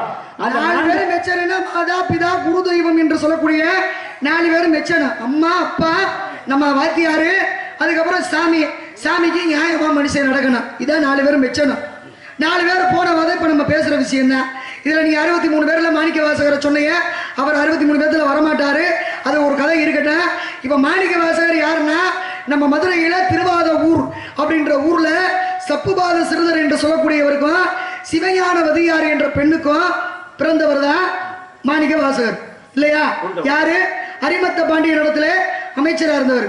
அவர் பேரு பாத ஊரான். அவர் அமைச்சராக இருக்கும் போது இவர் போய் நாகப்பட்டினத்தில் அரபு குதிரை எல்லாம் இறங்கியிருக்கு, போய் வாங்கிட்டு வாங்கன்னு அனுப்பிவிட்டாரு. இவர் இங்க இருந்து பாண்டிய மன்னர்கிட்ட பணத்தை வாங்கிட்டு போய் கொண்டுட்டு போன பணத்துக்கு பூரா அரங்காங்கி பக்கத்துல ஆவுடையார் கோவில் என்று சொல்லக்கூடிய திருப்பெருந்துறையூர் அப்படின்ற ஊர்ல கோயிலை கட்டினாரு. பாண்டிய மன்னன் இங்க இருந்து ஆள் அனுப்புனாரு. அங்க இருந்து அவர் வரல. வர்றையா சிறைச்சேதம் பண்ணவான் போது அங்க இருந்த சிவனுடைய அருளால அந்த ஊர் காட்டுக்குள்ள இருந்த நிறைய பூரா பரியா மாத்தி, பரினா குதிரை, குதிரையா மாத்தி மதுரைக்கு கூட்டிட்டு வந்தாங்க. அப்படி கூட்டிட்டு வரும்போது திருப்பி ராத்திரியான இந்த பரின்ற குதிரை ஊரா நிறைய மாதிரி தத்தி தத்தி ஓடிச்சான். தத்தி நரி ஓடுனதுனாலதான் நம்ம மதுரைக்குள்ள தத்த நரி அப்படின்னு ஒரு இடம் வந்துச்சு. அடுத்து அந்த நரி மேட்டில் நின்றதுனால நரி மேடு அப்படின்னு ஒரு இடம் வந்துச்சு. அந்த நரியெல்லாம் செல்ல ஆரம்பிச்சுச்சா, அதனாலதான் அந்த இடத்துக்கு செல்லூர் அப்படின்னு சொல்லி பேர் வந்துச்சு. இதுதான் இந்த திருவிளையாடல்களிலே நரியை பரியாக்கியது அப்படின்னு சொல்லி இந்த மாணிக்க வாசகருக்குன்னு ஒரு கதை உண்டு. இது ஓரளவுக்கு எல்லாருக்கும் தெரிஞ்ச விஷயம் தான். ஆனா இந்த மாணிக்க வாசகர் யாரு, அதுக்கு ஒரு கதை இருக்கு. அவர் யாருன்னு அந்த கதை எங்க போய் ராமநாதபுரம் மாவட்டத்தில் இருக்க உத்திரகோசமங்கை. அந்த உத்திரகோசமங்கைன்னு ஒரு ஊர் இருக்கு. அந்த உத்திரகோசமங்கையில 1000 முனிவர்கள் இருந்தாங்க. அந்த 1000 முனிவர்கள் சிவனும் போய் ராவணை முண்டாட்டி மண்டோதரிய பார்க்கணும் அப்படின்னு போறார். இந்த அம்மா அவரை அழைக்கிறாங்க, சிவனை குழந்தையா. இவர் குழந்தையா போயிடுறார். குழந்தையா போகும்போது என்ன சொல்லிட்டு போறாரு, 1000 புலவர்கள் முனிவர்கள்ட்ட, நான் திரும்பி வரலைன்னா இங்க ஏதாவது ஒரு மாற்றம் ஏற்படும், அப்ப அங்க எனக்கு ஏதோ ஒரு பிரச்சனைன்னு புரிஞ்சுக்கங்க அப்படின்னு சொல்லிட்டு போயிறாரு. ஏன்னா உத்தரகோசமங்கையில தான் ராவணனுக்கும் மண்டோதரிக்கும் கல்யாணம் நடந்த இடம். சிவனுடைய முதல் ஆலயம். அதுக்கு நிறைய பெருமைகள் இருக்கு. அதை பத்தி ஏற்கனவே சில இடங்கள்ல பேசியிருக்கேன். அதனால இப்ப என்ன தேவையோ அதை பத்தி மட்டும் பேசுறேன். அப்ப அந்த 1000 முனிவர்கள் அந்த மண்டோதரி இடத்துக்கு சிவன் போகும்போது ராவணே அந்த குழந்தையா இருந்த சிவனை தீண்ட வரும்போது சக்தி வந்து தூக்கிட்டு போயிடுறாங்க. அப்ப இந்த உத்தரவாசமங்கையில அக்னி தீர்த்தம் அப்படின்ற தெப்ப குளத்துல தீ பிடிச்சி எரியுது. அப்ப இந்த 1000 முனிவர்கள் பார்த்தாங்க, போன சிவனுக்கு என்னமோ ஆயிடுச்சு போலன்னு சொல்லி 999 பேரு அந்த அக்னி குண்டத்துல உள்ள இறங்கிட்டாங்க. ஒரே ஒருத்தர் மட்டும் மிச்சம் இருந்தார். அவர்கிட்ட தான் போகும்போது சிவன் ஓலைச்சுவடி கொடுத்துட்டு போனார். அப்ப இவர் மட்டும் சிவனுக்காக காத்திருந்தாரு. அந்த 999 பேரு உள்ள விழுந்து இறந்த பிறகு சிவன் மீண்டும் வர்றாரு. வந்தவரை இவர் பார்த்தாரு. அப்படி பார்த்த உடனே, நீ மட்டும் மன உறுதியோடு எனக்காக காத்திருந்ததுனால நீ அடுத்த பிறவியில மதுரையில திருவாத ஊர்ல வாத ஊராணி என்ற மாணிக்க வாசகராக பிறப்பாய். இந்த இப்ப நான் கொடுத்த ஓலைச்சுவடிய இந்த உலகத்துக்கு நீ சொல்லி நான் எழுதி கொடுப்பேன் அப்படின்னு சொன்னதுனாலதான் திருவாசகம் என்று சொல்லக்கூடிய நூலாக அந்த ஓலைச்சுவடி மீண்டும் மாணிக்க வாசகர் சொல்ல சிவன் சிதம்பரத்தில் எழுத உருவானது. அருமையான விளக்கம். இப்ப உத்தரவாச மங்கையில தான் ஓலைச்சுவடியோட வந்தாரு, வந்துருச்சுல. இத ஒரு சொல்லுக்குள்ள ஒரு சூழ்ச்சமா இருக்கு அப்படிங்கறத, இது எங்க சொன்னா எங்க வந்து அந்த ஓலைச்சுவடி கிளம்பும் அப்படிங்கறதுனாலதான் இந்த இடத்துல வந்து உங்களிடம் உங்கள் மூலமா கேட்கணும் அப்படிங்கிற ஒரு எண்ணத்துல தான் நான் கேட்டேன். ஏன்னா இத வந்து எல்லா உலகம் அறிந்த உண்மை என்ற காரணத்தினாலதான் இந்த மண்டோதரி. இதுல இன்னொரு விஷயம் இருக்கு. எத்தனையோ ஊரெல்லாம் இருக்குல்ல, நம்ம ஊர்ல ஒரு பழமொழி சொல்லுவாங்க, கேட்டிருக்கீங்களா? மதுரைக்குள்ள சொக்கன் காசு அக்கறை போகாது பழமொழி இருக்கு. ஏன்னா மதுரையில வச்சிருக்க காசை வச்சு வேற ஊர் போய் அந்த காசை வச்சு பிழைக்க முடியாதான். ஒரு பழமொழி சொல்லுவாங்க, சொக்கன் காசு அக்கறை போகாது. அது அப்படி கூட எடுத்துக்கலாம். இல்ல இப்ப மதுரையில இருந்து வெளியூர் போகிறவங்க பெரிய பணக்காரவங்க நம்ம சொக்கர் மீனாட்சி புண்ணியத்துல வாழாமையா இருக்காங்க, வாழ்றாங்கல்ல, அதை இப்படி எடுத்துக்கலாமே. வெளியில இருந்து வரத்தான் செய்யறாங்கல்ல. அப்ப சொக்கன் காசு அக்கறை போகாதுன்னா சிவன் சொத்தை யாரு எடுத்துட்டு போய் வாழ முடியாது சொல்லுவாங்கல்ல. சிவன் சொத்து கொலநாசம். அதுக்கு வேணா இதை உதாரணம் எடுத்துக்கலாம். அப்ப அப்படி இருக்கும்போது மதுரையில இருந்து காசு வாங்கிட்டு தானே இவர் போனாரு குதிரை வாங்க. இவர் போய் ஆவரையார் கோயில கோயில் கட்டினார். ஏன்னா மதுரையில இருந்து போனவர் ஆவடையார் கோவில்ல போய் தங்கி இந்த காசை கொண்டு போய் அங்க பண்றாரு அப்படின்னா, இந்த ஓலைச்சுவடிக்கே வந்து ஆபு என்று போற்றக்கூடிய அங்கதாம இந்த அங்கே இருக்கிறதாரு சிவன் தானே, இங்கே இருக்கிறவர் இவர் தானே. அதனாலதான் சரி விடுங்க, இது வேற விஷயம். இதை வேற இடத்துல உபயோகப்படுத்தணும்ன்றக்கா வச்சிருக்கு, அதை விட்டுருங்க. அந்த விஷயம் உங்களுக்கு வேணாம். இப்ப நான் என்ன கேட்கறேன்னா, இப்ப இவ்வளவு விஷயங்கள்லாம் நீங்க பேசி வர்றீங்க, சொல்லி வர்றீங்க. இப்ப மாணிக்க வாசகர் யாரு அப்படின்ற ஒரு தகவலை நீங்க கேட்டீங்க. நீங்க கேட்டதுனால சொல்றதுக்கு ஒரு வாய்ப்பு இல்லையா? எப்பவுமே நல்லவங்களை வந்து சங்கடப்படுத்தக்கூடாது. உங்களை பார்த்தா ரொம்ப நல்ல மனுஷன் மாதிரி இருக்கீங்க, ரொம்ப அமைதியானவரா இருக்கீங்க. நம்ம கிட்ட அடாவடி பண்ற ஆளுகளை அடிச்சுதான் நமக்கு பழக்கம். நல்லவர்கிட்ட போய் சண்டை ஓட்டா அது தப்பு. அதனால நல்லா அழகா பேசுறீங்க, தெளிவா பேசுறீங்க. அந்த அப்பர்னு சொன்னீங்கல்ல, அவர் யாருன்னு யோசிச்சீங்களா? அத வந்து நான் யோசனை பண்ணி சொல்றேன். ஆகையினால இப்ப நான் என்ன சொல்றேன் அப்படின்னா, இந்த இடத்துல வந்து நீங்க யாரு, உங்க பேர் என்ன? என் பேரு தெரியாம 1 மணி நேரமா என்கிட்ட பேசிட்டு இருக்கீங்க. இல்லம்மா. இல்ல நீங்க யாருன்னு எனக்கு தெரியும். எப்படி? நாரத மகாமுனிவர்னு. நான் நாரதர்னு உலகமே தெரியும். ஆமா. ஏங்க? இல்ல நான் யாருன்னு தெரியாம தான் பேசிட்டு இருக்கீங்களா? ஏம்மா அம்மா நான் இதை இப்ப நீங்க வள்ளிங்கிறது தெரிஞ்சிருந்தாலும் கதை முறை பிரகாரம் நான் கேட்கிறேன். நீங்க யாரு? உங்க பேர் என்ன? வள்ளி. ஏன்னா வள்ளிங்கிறது மாணிக்க வள்ளி, செண்பக வள்ளி, வைடூரிய வள்ளி, நவரத்ன வள்ளி, கோமேதக வள்ளி, புஷ்பராக வள்ளி, உலகத்துல எத்தனையோ வள்ளி. அந்த வள்ளிகள்ல இருந்து தானே கந்த புராணத்தின் கருத்துப்படி வீரபாகத்தேவே, வீர மகேந்திரன், வீர புரேந்திரன், வீரசேனு, வீரதீரே இந்த மாதிரி பிள்ளையபுரம் பிறந்தாங்க. உண்டு. அதுக்கு வள்ளிதான். அந்த வேர்வ துளியில இருந்து கந்த புராணம் தானே. ஆமா ஆமா அவங்களும் வள்ளிதான். ஆமா. நீங்க அத்தனை மாதிரி இப்படி விதவிதமான வள்ளிகள்ல நீங்க எந்த விதத்தை சேர்ந்த வள்ளி? நான் கனகவேங்கி பூங்குரத்தி என்ற வள்ளி. ஏன் இதத்தானே நாங்கள் கேட்டா? ஏன்னா நீங்க வள்ளிங்கிறது எங்களுக்கும் தெரியும்.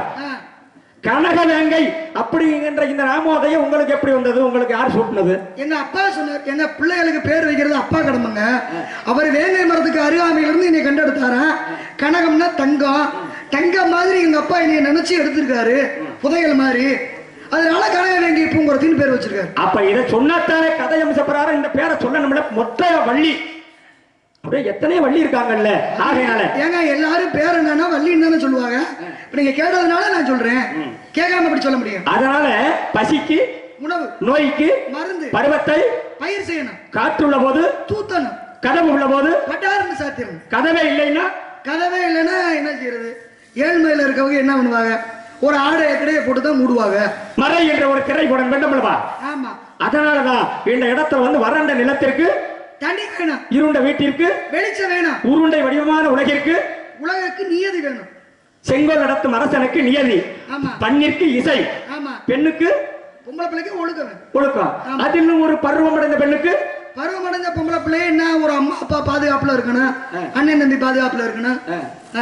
அப்ப பருவம் அடைஞ்ச பெண்ணு பாதுகாப்பாத்தான் எல்லாமே இருப்பாங்க. ஆமா. ஏன்னா பருவம் அடைஞ்ச உடனே பாதுகாப்பாவே அப்படியே இருப்பாங்க. அவங்க துணையோட இருக்க முடியுமா? என்ன செய்யணும்? என்னமோ சொல்ல வரீங்க, சொல்லுங்க. இல்ல என்னமோ சொல்ல வரீங்க சொல்லுங்கன்னு உங்களுக்கு என்னமோ ஒண்ணும் தெரியாத மாதிரி நீங்க என்னமோ அதை பூசி மழைப்புரியல. ஏங்க அப்படித்தானே கேட்கணும். அப்புறம் நீங்க என்ன சொல்ல போறீங்கன்னு எனக்கு தான் தெரியும், ஊர்ல இருக்க எல்லாருக்கும் தான் தெரியும். ஏன்னா ஊர்ல உள்ளவர்களுக்கு எல்லாருக்கும் தெரியும். அப்படின்னா பசிச்சவே உணவை சாப்பிடுறேன். ஆமா. நோய் வந்தவ மருந்து சாப்பிடணும், மருந்து அனுபவிக்கணும். இப்ப சொல்லுவாங்க, கேள்விப்பட்டிருக்கீங்களா நீங்க? என்ன? 1000 பேரை கொண்டா அரை வைத்தியம். ஆமா. அப்ப 2000 பேரை கொண்ட முழு வைத்தியனா? அதை எப்படி சொல்ல முடியும்?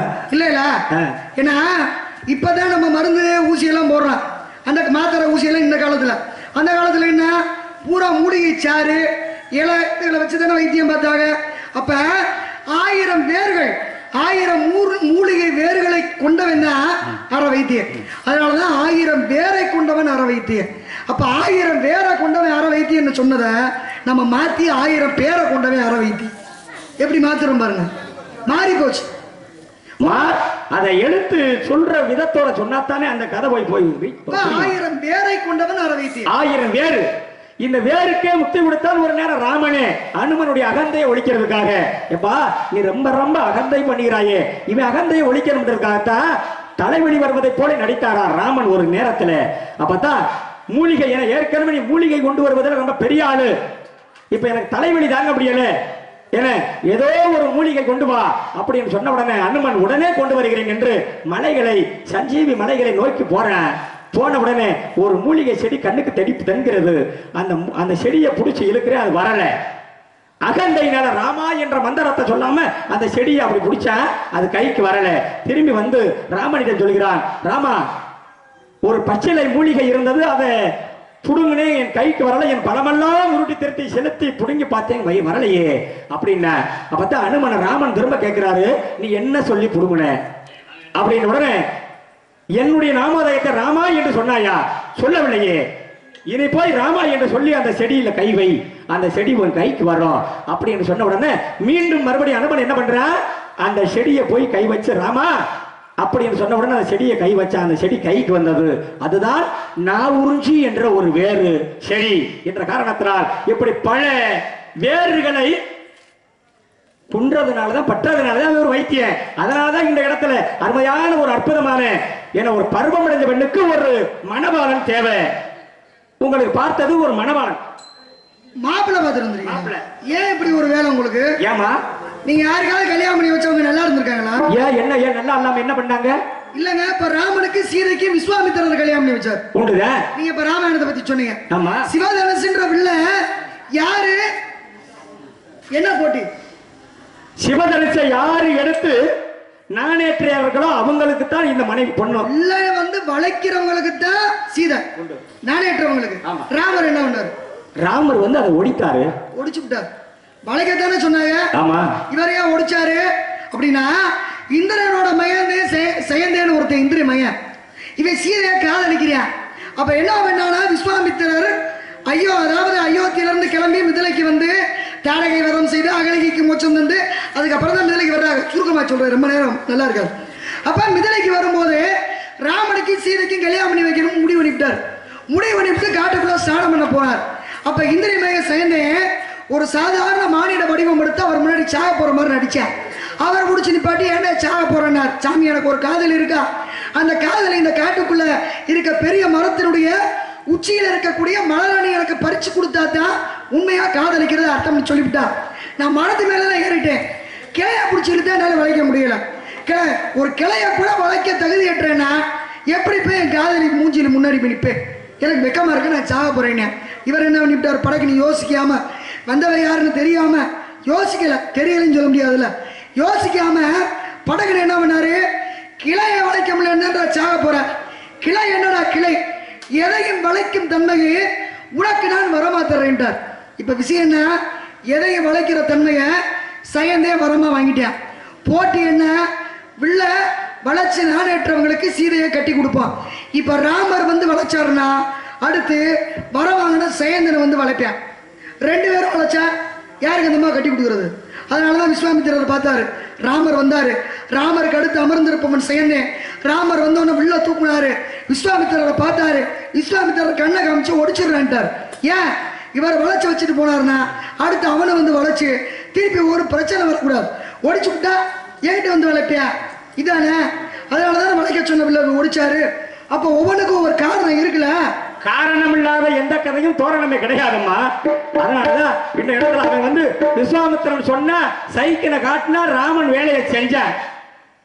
அதனாலதான் மறுகணத்துல அந்த ஜெயந்தனாகப்பட்டவள் என்ன பண்ற, காக வடிவத்தில் வந்து அந்த சீதையை வந்து அவன் தீண்ட பாக்குறான். தீண்டப்பட்ட காரணத்தினாலதான் சூடாமணி என்ற ஒரு சொல்லே அந்த இடத்துல அந்த கதைக்கு அந்த ஒரு சையந்த வந்து காக்கையா மாதிரி சீதையோட கொங்கைய குத்தினான்ல. அப்ப ராமர் சீதை மடியில படிச்சிருக்கல, கண்ணை பிடிச்சு பார்த்தாருல. பறந்து போகும்போது பக்கத்துல இருந்த புள்ள பிடிங்க அசுரமா பயன்படுத்தினாரு. அது போய் அதோட ஒரு கண்ணை எடுத்துட்டு வந்துச்சு. அதான் நீங்க சொல்ற என்ன இப்படி ஒரு விசித்திரம் அதுல இருக்கு. நான் சொல்றேன் அப்படின்னா இந்த இடத்துல உங்க தந்தை செய்யாத ஒரு நல்ல ஒரு விஷயங்களை உனக்கு ஒரு மனவாளனை தேர்ந்தெடுத்திருக்கிறேன். அவன் யாரு, என்ன பேரு, உன்னை வந்து பாத்துட்டீங்களா, பார்க்க போறீங்களா? என்ன உன்னை தேர்ந்தெடுத்து உன்னை பார்த்த மாத்திரத்தில் அடியான் தேர்ந்தெடுத்துட்டேன். பார்த்துட்டேன். எப்ப இருந்து இந்த வேலை? ஏமா இல்ல இந்த மாப்பிள்ள பொண்ணு பாக்குற வேலை எப்ப இருந்து? இல்ல எப்ப இருந்து உன்னை பார்த்த மாத்திரத்துல நான் பார்த்துட்டேன். பார்த்த மாத்திரத்திலே இந்த வேலை பார்க்கலாம்னு முடிவு பண்ணிட்டேன். ஆமா, உன் திருமுகத்தை பார்த்த உடனே கல்யாணம் பண்ணி வைக்கணும். ஆமா அப்படின்னு அதுதான் என்னுடைய நோக்கமே. யாரு அவர் பேர் என்ன? இத கூறுகிறேன். சொல்லுங்க. என்ன பேரு என்ன அப்படிங்கறத அழகா சொல்றேன். அற்புதமான முறையில இந்த உலகத்துல நீங்க கேட்டு நீங்க இருக்கிற இடத்துல நீங்க போய் இருக்கணும். நீங்க இடம் தவறி இந்த காவலுக்கு வந்திருக்கிறீங்களா, அதனால இந்த காவலெல்லாம் வெற்றிகரமா அடையக்கூடிய காரணத்தினால்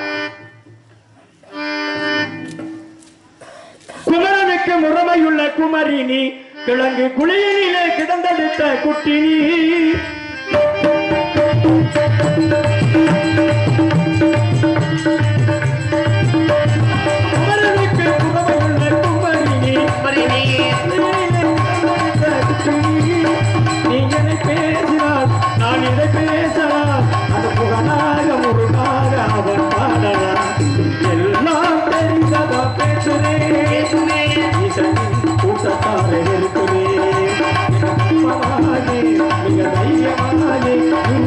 பாது கேடு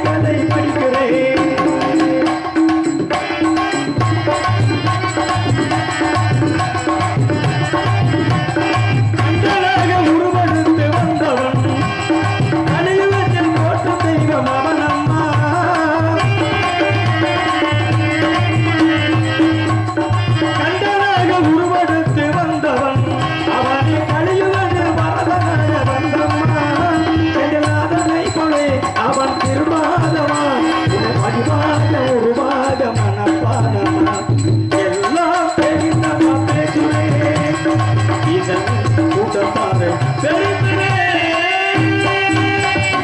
அப்பேற்பட்டவன் முருகன் தமிழ் கடவுள் அழகன் ஏறுமையில் ஏறி விளையாடு முக ஒன்று ஈசருடன் ஞானமணி பேசுமுக ஒன்று கூறுமடி யார்களவனை தீர்த்த முக ஒன்று குண்டூருக வெல்வாயின் நின்ற முக ஒன்று மாறுபடி சூரரை பதைத்த முக ஒன்று இந்த வள்ளியை மனம் புணர வரப்போகும் முகமும் ஒன்று ஆறுமுகமான பொருள் நீயருளல் வேண்டும்.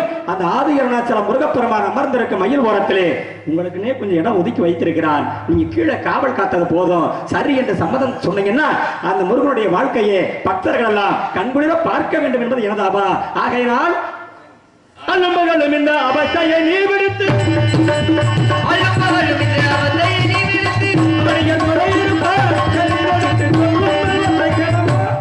குட்டச்சாமி குட்டச்சாமி ஊரையிட்ட சின்னச்சாமி முருகனை சொல்றேன். நீங்க எப்படி சிரிச்சீங்கன்னா அவரை சொல்றேன்னு நினைச்சுக்கிற மாட்டாரா? குட்டச்சாமி குட்டச்சாமி ஊரையிட்ட சின்னச்சாமி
எங்க முறியன், அதுவும் திருப்பரங்குன்றத்து முறியன்.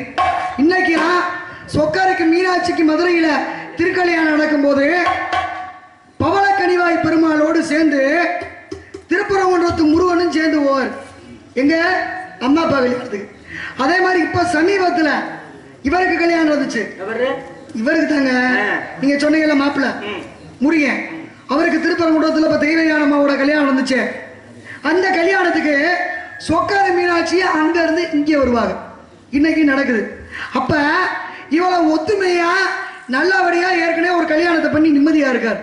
ஏழைய போய் கட்டி வச்சு ஏன் இப்படி தேவையில்லாத வேலை நினைக்கிறீங்க? ஏன் உன்னை கட்டி வச்சா ஏன் அவரை ஏத்துக்கிற மாட்டாரா? அவர் ஆம்பளை இல்லையா? எனக்கு வேணாம். குட்டச்சாமி குட்டச்சாமி கூறு வெட்ட சின்னச்சாமி. அவர் சின்னச்சாமி தான். ஏன்னா அவருடைய கூரை நீங்க இன்னும் பார்க்கலையே. வேலுடைய கூறு இருக்கு பார்த்தீங்களா? அந்த கூருக்கு ஈடு இணை இந்த உலகத்துல எதுக்குமே கிடையாது. இருக்குல்ல? அதனால அந்த கூருள்ள போய் ஏன் சொல்ல கேட்டி நீ போய் அமர்ந்து பாரு.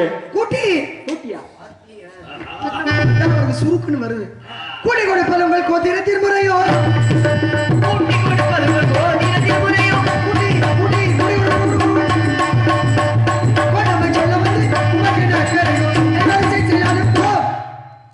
சரிதாமா. கிடக்கிறத கிடக்கட்டு கிழவனை தூக்கி மனையில வைன்றது மாதிரி இருக்கு ஓங்கத. ஏமா முருகனை கட்டிக்கிட்டு காலமெல்லாம் நீ சுபிட்சமாக வாழலாம் அப்படி என்று ஒரு பெரிய மனுஷன் சொன்னா அதை விட்டு விட்டு ஏதேதான் நீ பேச நினைக்கிறியே. இது உனக்கு நல்லா இருக்கா? கூட்டி கொடுப்பவன் கோத்திரத்தில் முறையொன்றைய ஆமா, உங்களை பார்த்தா கேட்டேன். உங்க சாஸ்திரம் தெரியாதா? ஏன் ஏன் அதே நேரத்துல இந்த உலகத்துல கூட்டி கொடுக்கறது மாதிரி ஒரு நல்ல வேலை எதுவும் இல்ல. எதை பத்தி சொல்றீங்க? அப்படி கேளு. எங்க லோகத்தில் உள்ள தேவர்கள் எல்லாருமே இந்த உலகத்துக்கு கூட்டி கொடுக்கலைன்னா இந்த உலகமே இயங்காது. என்ன கூட்டி கொடுக்க? சூரிய பகவான் வெயிலை கூட்டி, வாயு பகவான் காற்றை கூட்டி, வர்ண பகவான் மழையை கூட்டி, அதே நேரத்துல எங்க அம்மா கலைமகள் இந்த உலகத்திற்காக கல்வியை கூட்டி, தமிழ் கடவுள் முருகப்பெருமானுக்காக உண்மையை கூட்டி, என்ன பார்த்து நீ கூட்டி கொடுக்கின்ற காரியக்காரன் நான் அப்படி கிடையாது. என்ன ஒரு நல்லதொரு விஷயமா செய்யணும்னு நினைக்கிறேன் தவிர இவ்வளவு தூரம் சொல்லி முருகனை ஏமா நீ கட்டிக்கிற மாட்டேங்கிற என்ன காரணம்? பிடிக்கிறேங்க. அவர் சாமி, நான் மனித பிறவி. அவர் எம்படி பெரிய ஆளு, எம்படி பெரிய குடும்பம்.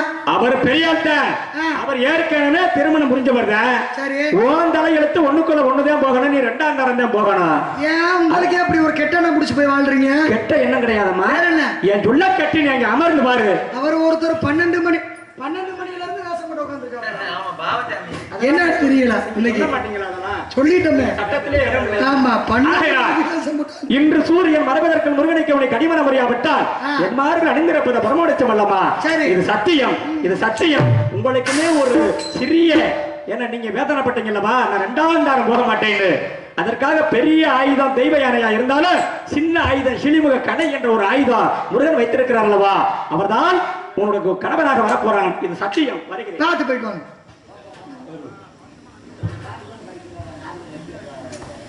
இப்பதானே பாடினார் அவரு ஒரு பாட்டு. அப்பா முருகா, சோழராஜு நல்ல மனுஷன், பேசுவாப்லையா? நல்லா பேசுவாங்க. ஆமா, பேச்சுக்கு பேச்சு, வீச்சுக்கு வீச்சு. தோழர் நல்லா பேசுவாரு. நல்லா பேசுவாரு. ஆமா. நம்ம நல்லா கேட்போம். நல்லா கேட்போம். தூங்கிருக்கவங்களா எந்திரிங்க. முருகப்பெருமான் பேர் அன்பு கொண்ட பெரியவர்களே, தாய்மார்களே, தயவு செய்து தாய்மார்கள் எந்திரிங்கம்மா. முருகன் வரப்போறாரு, எந்திரி சொல்லுங்க. தயவு செய்து எல்லாரும் எந்திரிங்கம்மா. இல்ல தண்ணியை கொண்டாந்து ஊற்றி